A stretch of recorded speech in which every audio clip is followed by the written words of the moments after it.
Hi, my name is Natasha Welfare. I'm a mental health counsellor and I'm also a yoga and mindfulness teacher. And today I want to talk a little bit about the subject of anxiety. On Monday at 7:30, I'm going to be doing an Instagram live with Tara Palaki on this subject. So if you're interested in learning a bit more, I'll put a link underneath this video and you can come along and join us and listen into us talking a bit more about anxiety.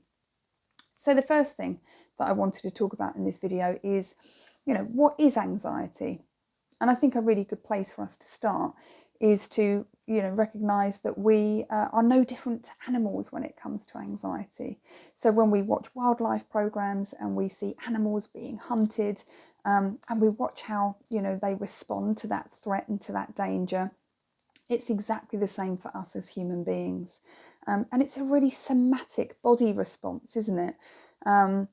We can see them sort of becoming very stiff in their bodies, their eyes widen, they're on high alert, and that's exactly what happens to us. Our heartbeat starts to race. We feel like we jump at every sort of small sound. We can't even sort of digest our food properly when we're feeling really anxious, because all of the blood rushes into our muscles to get us ready for a fight. So in essence, we think that we're under attack, and it's a really, really sort of unpleasant feeling. But we need to be aware that, there are some situations where, this response is quite appropriate. So if we have, an exam coming up, or, something really scary, something really stressful, it is quite normal actually for us to be feeling some of these things. And then hopefully, what we will experience is that, after we've taken the exam, for example, we'll start to settle down a little bit.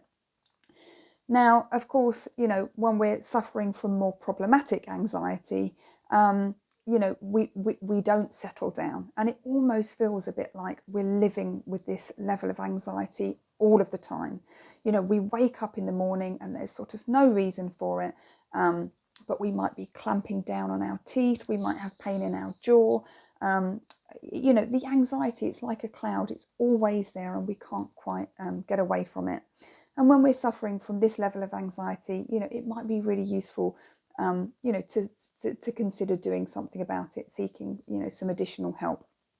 So that brings us to how we might work with anxiety in therapy. And I like to think of this as almost being on a couple of different levels. So, one could be seen as a slightly deeper level. For example, if I'm working with a client that has quite a paranoid personality adaptation, a paranoid personality type, that person might be suffering from anxiety every time somebody at work looks at them in the wrong way. And we would want to look at this, and we would want to really explore this trigger really, and look at ways that we can make changes to our personality in order to not have to feel anxious all of the time in this way. So we could think of that as being slightly sort of deeper work, the changes that we can make to our personality, the changes that we can make to the way that we communicate with others. And then, of course, there are some very, very practical things actually that we can do to work with anxiety. And this is all to do with the nervous system. So when we're in fight or flight, that's our sympathetic nervous system. And when we come into a calmer place of rest and digest, that's the parasympathetic nervous system. And really, these are a bit like dials. And what we want to do is we want to turn up the dial on the parasympathetic nervous system. And there are 3 ways of doing that: through touch, through breath, and through movement. And I think breath work is really, really interesting and something that we might explore in therapy. It's easier than you think. All we need to do is practice to exhale for longer than we inhale, because when we inhale, that's dialing up the sympathetic nervous system. And when we exhale, that's activating the parasympathetic nervous system. So these are some techniques that we can talk about and we can explore, and we can find the right one for you. There are various practical techniques and they do work, and they're quite fast as well. So that might be another way that we might be able to support you in therapy if you're suffering from anxiety. And then, the last thing that I really wanted to talk about is mindfulness. And when I think about mindfulness, simply put, it's a bit like a reset button. When we turn our awareness in, we focus on our body, what can we sense and feel? We focus on our breath, we're paying attention to ourselves. Really, we're resetting the body, we're resetting the brain.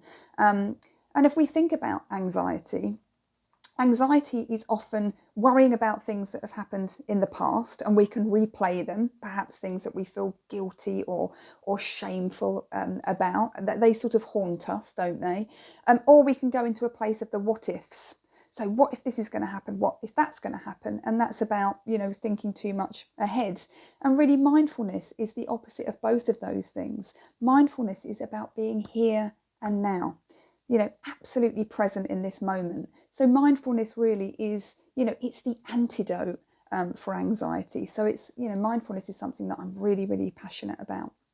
So I hope some of those tips and ideas around anxiety might be useful for you.